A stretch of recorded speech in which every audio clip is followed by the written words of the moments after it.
Hello दोस्तों, स्वागत है आपका हरदा डिग्री कॉलेज के ऑफिशियल यूट्यूब चैनल पर। मैं सतीश गुर्जर, असिस्टेंट प्रोफेसर। आपको आज मैं एमपी जीके की जानकारी देने वाला हूं। जैसा कि हमने पिछले वीडियो में देखा था कि एमपी जीके के कितने क्वेश्चंस कौन कौन से एग्जाम्स में पूछे जाते हैं। हमने यहां पर कांस्टेबल, एसआई, पीएससी और बहुत सारी एग्जाम्स की बात की थी। आज हम लोग मध्य प्रदेश सामान्य ज्ञान का पहला चैप्टर शुरू करने वाले हैं, जिसका नाम है मध्य प्रदेश का पुनर्गठन। दोस्तों, मध्य प्रदेश का पुनर्गठन जो है वो नॉर्मली बहुत ज्यादा इंपॉर्टेंट चैप्टर है, क्योंकि ये हमारे भूगोल को, इतिहास को और राजनीतिक को, तीनों चीजों को आपस में जोड़ता है। ये हमारा मुख्य टॉपिक रहेगा। मध्य प्रदेश का पुनर्गठन। पुनर्गठन शब्द का मतलब क्या है? रीऑर्गेनाइजेशन। रीऑर्गेनाइजेशन मतलब कभी ना कभी पहले ऑर्गेनाइज हुआ होगा, तभी तो रीऑर्गेनाइज हुआ। मतलब यहां पर हम मध्य प्रदेश का पुनर्गठन देखेंगे, उससे पहले हम देखेंगे मध्य प्रदेश का गठन कब और कैसे हुआ। तो बच्चों ध्यान से देखना, हम यहां पर तीन अलग अलग भाग में इसे पढ़ेंगे। 1947 से पहले की स्थिति क्या थी, जब मध्य प्रदेश कैसा था पहले। 1947 से 1956 के बीच की स्थिति क्या रही होगी, मतलब हमारे मध्य प्रदेश का जब गठन हुआ, पुनर्गठन हुआ, वो हुआ था 56 को, 1 नवंबर 1956 को। तो इस बीच की डेट में इसमें क्या क्या चेंजेस आए, क्या क्या पार्ट्स बने, वो हम देखेंगे। और थर्ड हम वीडियो में देखेंगे 1956 के बाद की स्थिति, मतलब अभी तक हमारे मध्य प्रदेश में क्या चेंजेस हुए हैं, वो सारी चीजें इसमें कवर की जाएगी। तो सबसे पहले हम देखते हैं 1947 से पहले वाला। दोस्तों क्या हुआ था, देखो हमारा भारत गुलाम था। किसका था? अंग्रेजों का था। 1947 से पहले जो थी वो दो चीजें राज करती थी, एक तो अंग्रेज और सेकेंड चीज थी रियासतें। दो चीजें राज कर रही थी, अंग्रेज और रियासतें। अंग्रेज जो थे वो अलग अलग जगह पर उन्होंने कोठियां स्थापित की थी, जिन्हें हम सेंट्रल प्रोविजंस कहते थे। और जहां पर अंग्रेज नहीं थे वहां पर उन्होंने रियासतें, देखो पहले राजा महाराजा राज करते थे, लेकिन क्या होता था, एक कहानी मैं बताता हूं। पहले अंग्रेजों ने क्या किया कि अलग अलग राजाओं के पास गए, आपस में फूट डाली और राज किया। और राज करने के बाद में उन्होंने खुद ने राज नहीं किया, उन्होंने राजाओं को सैलरी बेस पे रखा, है ना, क्योंकि वो अंग्रेज इतने ज्यादा नहीं थे कि हर जगह राज कर पाए, हर जगह अपना परचम लहरा पाए।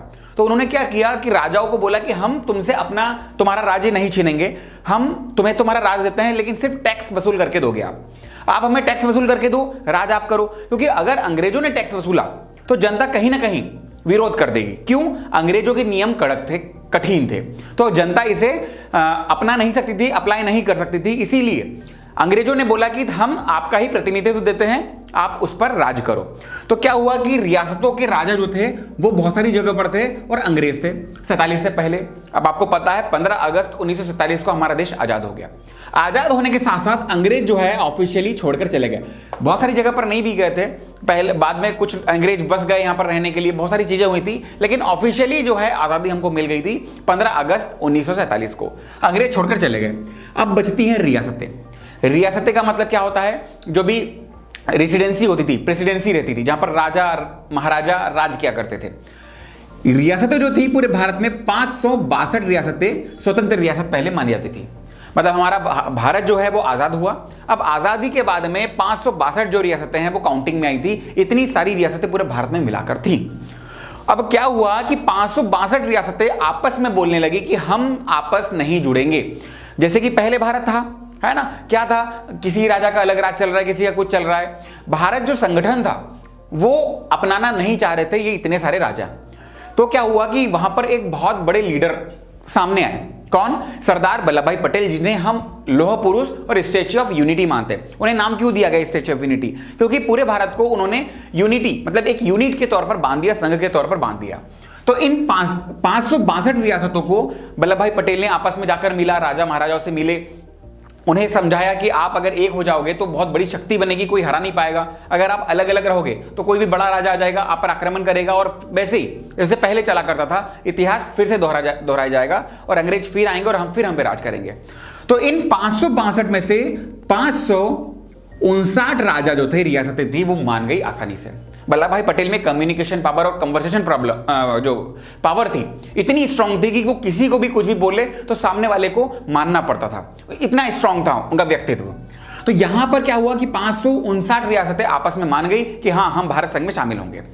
देखो आप अगर पीएससी पढ़ रहे हो, अब यहां पर कंडीशन में बता रहा हूं, अगर आप पुलिस की तैयारी कर रहे हो कोई प्रॉब्लम नहीं आएगी, यही पूछा जाएगा। लेकिन आप पीएससी की तैयारी करोगे तो आपको वहां पर बताया जाएगा कि 9 ऐसी रियासतें थी जो शामिल नहीं होना चाह रही थी। ठीक है, आप इस तरफ ध्यान मत दीजिए। क्यों? क्योंकि ये रियासतों ने साइन कर दिया था इनके टाइम पर ही कि हम आज हमारी रियासत नहीं छोड़ रहे हैं, हम छोड़ेंगे कुछ साल बाद, हमें हमारी कम से कम एक आध पीढ़ी राज करने दो। बहुत सारी रियासतों ने ऐसा बोला था, लेकिन वो एग्री हो गई थी। सिर्फ 3 रियासतें थी जो एग्री नहीं हुई थी, है ना, जिनमें बहुत ज्यादा, क्या बोलते हैं गांव की भाषा में, मगजमारी लगी थी। अब देखो यहां पर 3 रियासत थी। पहली रियासत, अभी इनके पीछे का बैकग्राउंड भी समझाने वाला हूं मैं, है ना, अभी सिर्फ हम ऊपर का बेस पढ़ रहे हैं। पहली रियासत थी हमारी, कौन सी थी? हैदराबाद, जो कि ये तो बहुत ज्यादा इंपॉर्टेंट है क्योंकि यहां पर ऑपरेशन पोलो चलाया था, बहुत झमेले हुए थे। दूसरी रियासत है हमारी जूनागढ़ की, और तीसरी रियासत है हमारी कश्मीर की। ये 3 रियासतें जो थी वो नहीं मान रही थी कि वो भारत में ऐड हों, ठीक है। बाकी ने साइन कर दिए थे, उस टाइम एट ए टाइम वो ऐड नहीं हुई थी, लेकिन उन्होंने साइन कर दिए थे कि वो ऐड हो जाएंगे। हैदराबाद की रियासत, जूनागढ़ की रियासत, कश्मीर की रियासत। हैदराबाद की रियासत के जो निजाम बोल सकते हो या राजा बोल सकते हो वो थे उस्मान अली। ये इसलिए याद करना जरूरी है क्योंकि आजकल जो ऐसे क्वेश्चन नहीं आएंगे कि हैदराबाद की रियासत कौन कौन सी रियासत शामिल नहीं की गई। अब क्वेश्चन ऐसे आएंगे कि उस टाइम पर हैदराबाद के निजाम कौन थे। जूनागढ़ के निजाम थे महाबत अली, और जो कश्मीर के राजा थे वो थे राजा हरि सिंह। ये 3 राजा थे, मतलब निजाम बोल सकते हो, 2 राजा थे, इन्होंने आने से मना कर दिया, ठीक है। अब तीनों को अलग अलग डायरेक्शन में वल्लभ भाई पटेल कैसे खींच के लाए उनकी कहानी देखते हैं। हैदराबाद में टोटल 19 पोलो ग्राउंड थे। आपने गेम देखा होगा, घोड़े से खेलते हैं वो स्टिक लेकर, वो है पोलो ग्राउंड, ठीक है। पोलो गेम है, पोलो गेम एक ग्राउंड में खेला जाता है, छोटे घोड़े होते हैं, वो पोलो ग्राउंड। भारत में एकमात्र हैदराबाद में ही पोलो ग्राउंड थे और 19 से बड़े बड़े राजा जो थे वो यहीं पर खेलने आते थे। अब ये वैसे भी पैसे वाली पार्टी है क्योंकि बड़े बड़े राजा अगर खेलने आ रहे हैं तो बहुत सारी पैसे वगैरह लाएंगे, बिजनेस चलेगा इसका, इसलिए ये जरा अकड़ में था। कौन? उस्मान अली।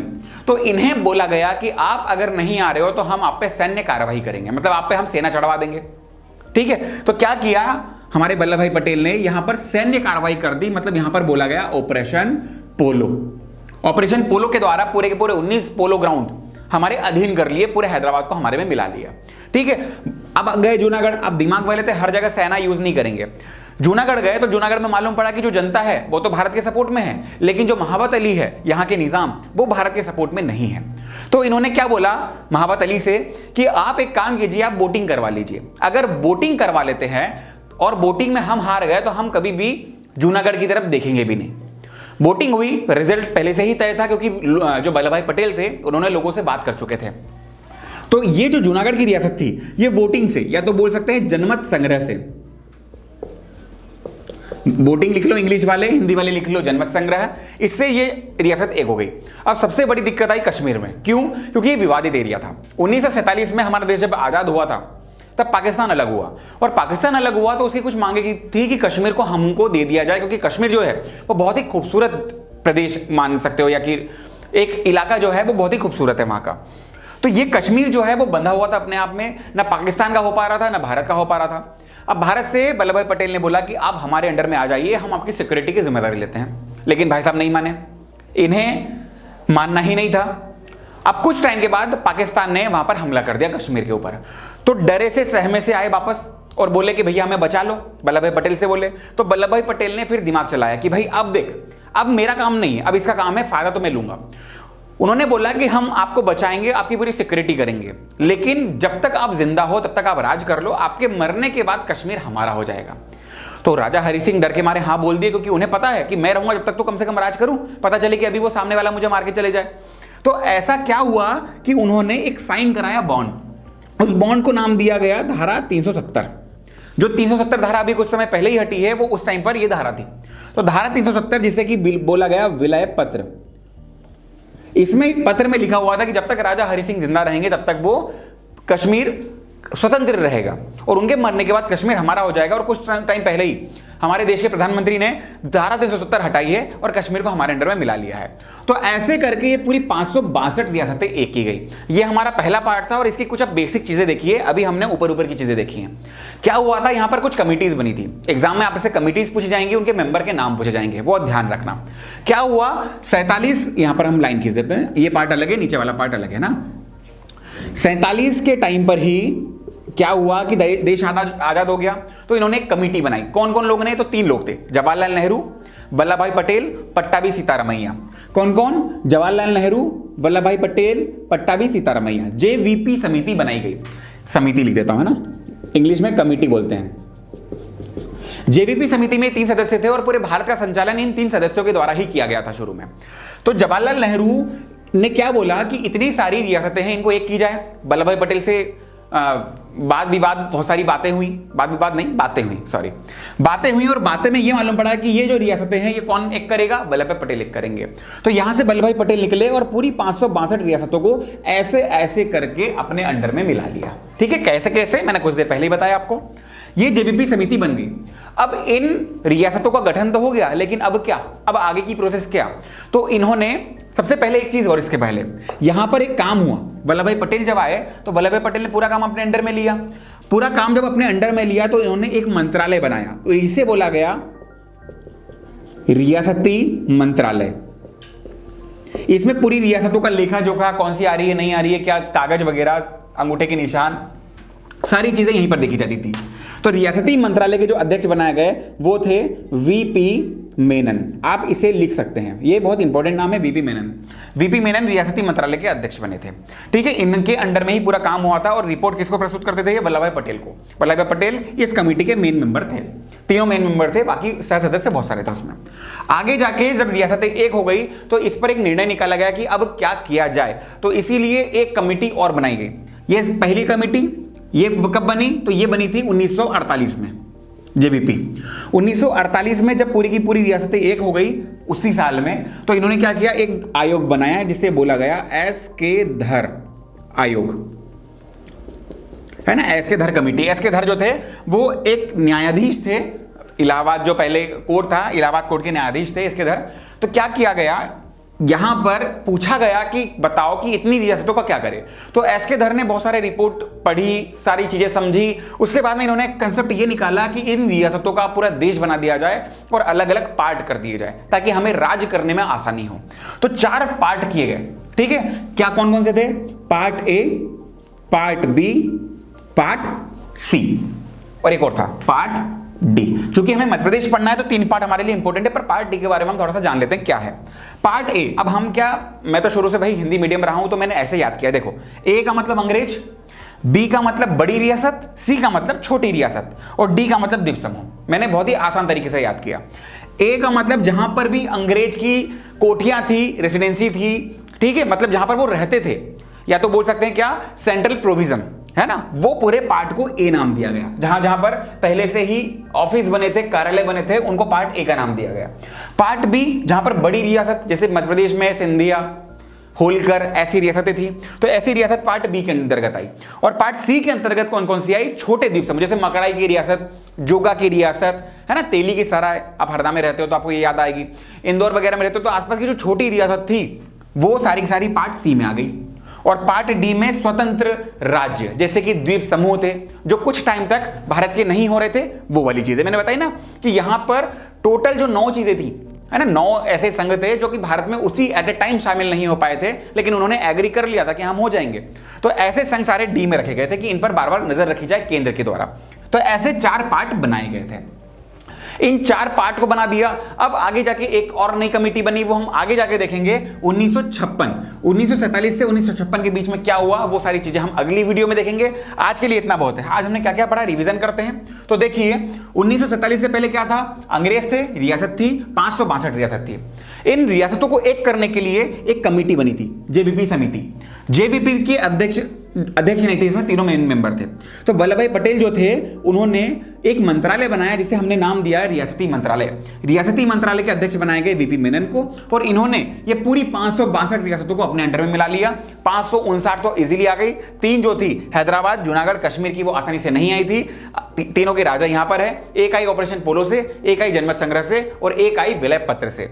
आगे जाके इन्होंने एक और कमेटी बनाई, एस के धर आयोग। इस आयोग से बोला गया कि आप पूरे भारत में रीड कीजिए कि कहां पर क्या क्या क्या बनाए।